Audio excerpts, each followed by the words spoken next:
I would say that two things are novel and important with the planetary boundary framework. One is we need to care about for the planet's health is not only climate. We tend to, at best, get stuck only with climate. The planetary boundary framework shows that it's more than climate. But it's, on the other hand, it also shows that it's not 50 things or 100 things. It's 9 systems with respect to the limits to growth. But there's a fundamental difference between the limits to growth and the planetary boundaries. We make no assumptions on how much food is required or energy is required or what technologies we have, or you have nuclear power plants, or if you have wind offshore.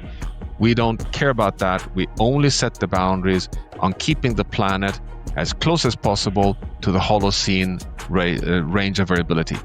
Once that is done, we get a safe operating space. Think of it as a football pitch. The boundaries are like those lines when you play a game of football or whatever game you play. What game do we play within the space?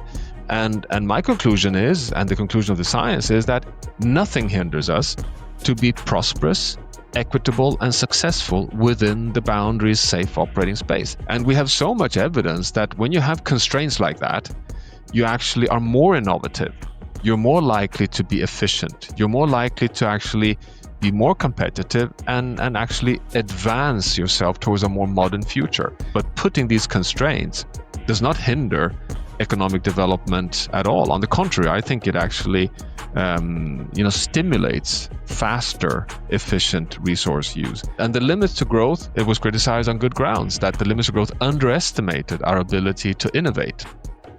And that is something that the planetary boundary framework completely deliberates itself from. It makes no assumptions on this factor.